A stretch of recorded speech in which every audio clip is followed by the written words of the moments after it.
Bienvenidos a un nuevo análisis.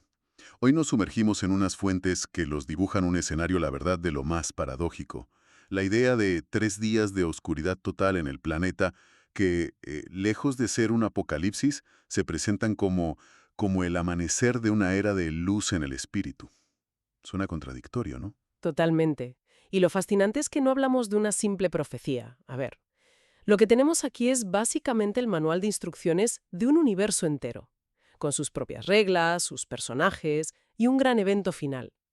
Nuestra idea hoy es desmontarlo pieza por pieza, no para juzgarlo, sino para entender su lógica interna. Y las piezas son de lo más llamativas, desde luego. Hablaremos de un apagón planetario total provocado por el Sol, pero, y aquí está la clave, de forma manipulada. También de la transición planetaria, la idea de que la Tierra se está graduando, por así decirlo, y el plato fuerte, una tal operación de Miguel Arcángel. Así que la gran pregunta que nos guiará es, si todo esto que describen las fuentes ocurriera mañana, ¿qué nos encontraríamos al despertar? Vale, pues vamos a meternos en harina. Si esto pasara mañana, ¿cómo empezaría todo? ¿Qué es lo primero que notaríamos? Pues mira, lo primero que notaríamos es que nada funciona. Las fuentes hablan de un cese total, absoluto, de la energía eléctrica y las telecomunicaciones a nivel mundial. No es un apagón en tu barrio, es un apagón planetario. Todo lo que dependa de un enchufe o una señal, desde tu móvil hasta los satélites, se apaga. De golpe. Un silencio electromagnético total. Vaya. Lo que me resulta curioso es que se insiste mucho en que la fecha es y será desconocida. Se atribuye la decisión a nuestro Señor Jesucristo para evitar, dicen, la especulación y el pánico. Transmite una sensación de que esto puede pasar en cualquier momento. Exacto. Pero aquí es donde la cosa se pone interesante, porque el apagón no es el objetivo, es solo la herramienta. El propósito de fondo, según estos textos, es una gigantesca operación de limpieza, con un doble objetivo espiritual. Limpieza. ¿Limpiar el qué, exactamente? Pues para empezar, nuestra propia tecnología. El primer objetivo lo llaman el aterrizaje de energías negativas.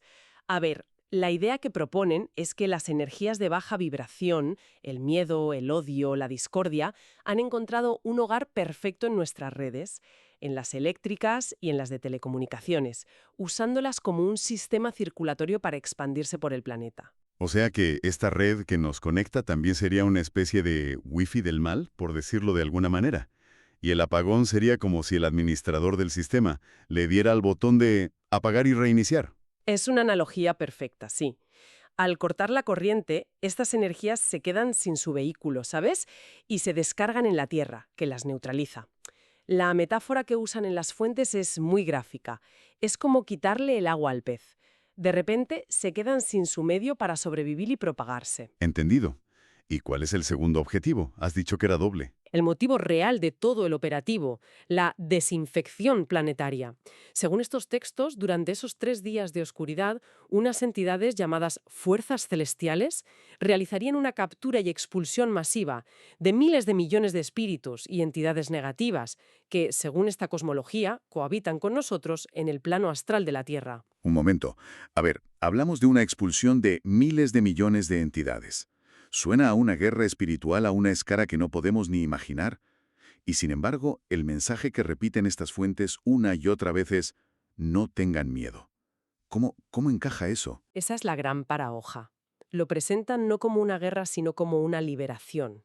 Una gran liberación psíquica y energética. La idea es que la humanidad ha vivido bajo una presión espiritual constante, un ruido de fondo de negatividad que hemos normalizado. El resultado prometido tras esos 3 días es una sensación colectiva de inmenso alivio psíquico, como quitarse una mochila llena de piedras que ni siquiera sabías que llevabas puesta. Este evento sería, en sus propias palabras, el boleto de ingreso a un mundo de regeneración. Y esa palabra, regeneración, es la que nos permite hacer zoom y ver el mapa completo. Si conectamos los puntos, el apagón no es un evento aislado, es el clímax de un proceso cósmico mucho mayor, que estas fuentes llaman la transición planetaria. ¿Transición planetaria? Son importantes, sí. ¿Qué significa exactamente? ¿Estamos de mudanza o qué? En cierto modo, sí. Es la idea central de todo este sistema. Se postula que la Tierra, como conciencia, está evolucionando. Está dejando de ser lo que llaman un mundo de expiaciones y pruebas, que básicamente es una especie de escuela de aprendizaje a través del sufrimiento y el conflicto, para convertirse en un mundo de regeneración. Un lugar donde el paradigma ya no es la lucha, sino el amor y la colaboración. Vale, como si el planeta entero pasara de curso. Y el apagón sería la ceremonia de graduación, el momento que marca el antes y el después. Y aquí es donde, según el guión, entra el director de orquesta, Miguel Arcángel. Precisamente. Se le describe no como una figura religiosa pasiva, sino como el general de los ejércitos celestiales, un estratega con experiencia previa en operaciones similares. De hecho, las fuentes citan una intervención parecida en el sistema estelar de Capella hace milenios. Macia. Se sentaron a negociar con el otro bando, a los que las fuentes llaman la élite trebosa o la cábala oscura. Por cierto, trebosa viene del portugués trevas, que significa oscuridad. Me parece una pista sobre el origen de estos textos. Buena observación. Y sí, hubo una negociación. A esta élite oscura se le ofreció una salida pacífica, un portal dimensional para que abandonaran el planeta con sus legiones. Una especie de amnistía a cambio de la rendición total, vamos. Un momento. ¿Me estás diciendo que una entidad como Miguel Arcángel, al mando de ejércitos celestiales, necesita negociar porque no interviene y ya está? ¿Qué poder de negociación podía tener el otro bando? Esa es la clave. Tenían rehenes, por así decirlo, la propia humanidad. Una intervención violenta y directa habría causado un sufrimiento colateral inmenso. Habría que buscar una solución más elegante. Pero el equipo de Miguel tenía un as en la manga, una amenaza externa que los obligó a sentarse a la mesa. Una amenaza que daba más miedo que el propio Arcángel. ¿Cuál era ese plan B? La llegada de algo que las fuentes denominan el planeta succionador. Lo describen como un orbe errante, una especie de agujero negro espiritual con un magnetismo tan potente que al pasar cerca de la Tierra arrancaría a todos los espíritus oscuros del plano astral de forma violenta, desintegrando lo que llaman sus periespíritus. Periespíritus. Sus cuerpos energéticos o astrales. Imagina que tu espíritu es el conductor y tu periespíritu es el coche. Este planeta los dejaría, por así decirlo, a la intemperie cósmica, un destino descrito como tan horrible que, ante esa perspectiva, prefirieron negociar. Entiendo. El clásico la bolsa o la vida. O se van por el portal pacíficamente o esperan a que llegue la gran aspiradora cósmica. Así que para poder usar el portal tuvieron que aceptar una condición. Una condición muy específica: desmantelar con sus propias manos su creación más preciada y la fuente de su poder, una estructura en el plano astral llamada la red de Letería. La red de Letería. Suena a algo sacado de una novela de ciencia ficción. ¿Qué era exactamente? Según estos textos, era una red de estaciones de la discordia, construida sobre los puntos energéticos clave del planeta, como si fueran antenas puestas sobre los chakras de la Tierra. Su función era secuestrar la energía pura y vital que emite el planeta, corromperla y retransmitirla a la humanidad como una frecuencia de miedo, separación y conflicto. Era la infraestructura que mantenía el viejo paradigma en funcionamiento. Es la misma idea del Wi-Fi del mal de antes, pero a una escala mucho más organizada. Ahora bien, si negocias con, bueno, la élite de la oscuridad, ¿cómo te aseguras de que cumplan su palabra y no te la jueguen en el último minuto? Aquí la historia da otro giro inesperado. La supervisión del desmantelamiento no la hizo el equipo de Miguel Arcángel. Pidieron ayuda externa. Contrataron, por así decirlo, a unos especialistas de la galaxia de Andrómeda. Espera. De arcángeles y demonios pasamos a extraterrestres. La escala de esto no para de crecer. ¿Y por qué ellos? ¿Qué tenían de especial estos seres de Andrómeda? Buena pregunta. Según las fuentes, tenían la habilidad perfecta para el trabajo. Y la descripción que dan es muy peculiar. Los llaman los azuñiños, es decir, pequeños y azules. No puedo evitar imaginármelos como una especie de auditores cósmicos implacables, pero en versión pitufo. Eran intimidantes. Bueno, las fuentes no hablan de si eran intimidantes, sino de su implacable eficacia. Eran telépatas consumados. Ahí estaba el truco. Podían leer las mentes de los seres oscuros en tiempo real mientras desmontaban la red. Si detectaban el más mínimo pensamiento de traición o sabotaje, el individuo era retirado de la operación en el acto. Cero tolerancia. Garantizaban un cumplimiento del acuerdo del 100%. Vale. El planeta ha sido lavado y los auditores de Andrómeda han certificado que el trabajo está hecho. Pasan los 3 días de oscuridad y vuelve la luz. Me imagino que después de una tormenta cósmica así, el amanecer del tercer día tiene que ser algo espectacular. ¿Cómo describen las fuentes esa primera sensación al despertar en este nuevo mundo? Pues no es tan sencillo como que vuelva la luz y ya. Justo después del apagón, describen un evento climático intermedio, la llegada de grandes lluvias, tormentas torrenciales con una actividad eléctrica descomunal por todo el planeta. Y supongo que no es solo para regar las plantas, ¿no? Otra limpieza. Imaginable de basura psíquica, miedo, ira, odio. En la atmósfera espiritual del planeta, lo que llaman la psicósfera. Estas lluvias, cargadas con la energía purificadora de los rayos, actúan como un gigantesco ciclo de lavado para limpiar hasta la última mota de esa contaminación. De acuerdo, ahora sí. Planeta limpio y reluciente. Llega el amanecer del tercer día. Abres los ojos. ¿Qué ves? ¿Qué sientes? La descripción es muy poética, la verdad. Dicen que te despiertas en tu misma cama, pero en un mundo completamente distinto. El aire se siente denso y dulce como miel líquida. Se afirma que la frecuencia vibratoria base del planeta, la resonancia Schumann, se eleva y se estabiliza permanentemente entre 80 y 100 hercios, lo que en la práctica activa una nueva dimensión física. Sigues en la Tierra, pero en una versión de mayor resolución, por así decirlo. Y esto, claro, tiene que tener unas consecuencias brutales a nivel personal y colectivo. Enormes. A nivel personal se detallan varios cambios casi milagrosos.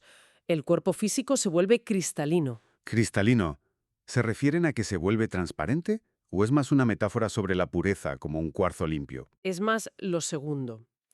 Según las fuentes, la estructura celular a base de carbono se reorganiza para procesar energías de una forma mucho más pura y eficiente. De ahí la analogía con el cristal. Esto trae consigo un rejuvenecimiento de 20 a 30 años y la desaparición instantánea de dolores y enfermedades crónicas. Además, ya no se siente hambre ni sed, aunque se puede comer y beber por puro placer. Suena increíble. Pero lo que más me llama la atención de la lista es la comunicación telepática. ¿Con todo el mundo? Sí, se adquiere de forma natural. La comunicación verbal se vuelve opcional. Y no solo entre humanos, también con los animales. La barrera entre especies se cae. Y si el individuo cambia tanto, el mundo exterior también tiene que hacerlo. El asfalto sigue ahí. No. Donde antes había asfalto y hormigón, ahora hay césped y unos extraños árboles de cristal que emiten luz. Y hay un dato geográfico muy específico y drástico. El nivel del mar baja entre 140 y 160 metros. Momento. Entre 140 y 160 metros. Eso redibujaría por completo el mapa del mundo. Mencionan qué tipo de cosas podrían aparecer, porque con esa bajada estamos hablando de que teorías como la Atlántida o Lemuria podrían dejar de ser mitos y convertirse en terreno explorable. Exacto. Se habla del resurgimiento de ciudades y continentes antiguos. Todo esto, en conjunto, marca el fin definitivo de lo que llaman la regencia oscura en el planeta. Parece un final feliz de cuento de hadas, pero me da la sensación de que nos dejamos un detalle importante. Y bastante controvertido. ¿Qué pasa con la gente que no está preparada para este cambio de frecuencia? Ahí has tocado el punto más impactante y delicado de toda la narrativa, algo que las fuentes llaman la desaparición. ¿Y en qué consiste? Se plantea que las personas cuya vibración personal no sea compatible con la nueva y elevada frecuencia del planeta, simplemente ya no estarán. No es que mueran o sufran un castigo. desaparecen de esa línea temporal. Es más, desaparecen del recuerdo colectivo y de las fotografías como si nunca hubieran existido en esa realidad. Eso es vertiginoso. Es difícil de procesar. Borrar a la gente de la existencia. Es que no lo presentan como un borrado o una pérdida, sino como un traslado. Como si en una estación de tren un grupo tomara el tren de alta velocidad hacia un destino y otro grupo, de forma natural y sin trauma, tomara otro tren hacia un destino diferente, más adecuado para continuar su propio proceso de aprendizaje, en un entorno de expiaciones y pruebas. Es una bifurcación de realidades. En resumen, si unimos todas las piezas, lo que hemos analizado hoy es una cosmología de una complejidad asombrosa. Es un relato que teje en una sola narrativa conceptos de llamaradas solares, operaciones militares arcangélicas, diplomacia intergaláctica con seres de Andrómeda y una transformación radical de la biología humana y la geografía del planeta. Es un sistema de creencias increíblemente detallado. Ciertamente. Y para terminar, me gustaría volver a una idea de las propias fuentes que creo que lo envuelve todo. Hay una frase que repiten a menudo. Nosotros somos los que creamos el mundo que queremos vivir. Y esto me lleva a una última pregunta para que se quede flotando en el aire. Dentro de un sistema de creencias tan elaborado como este, ¿qué papel juega el propio acto de creer? El simple hecho de recibir y considerar esta información, como animan estas mismas fuentes, podría ser, según su propia lógica, parte del mecanismo para crear esa nueva realidad. Ahí lo dejamos.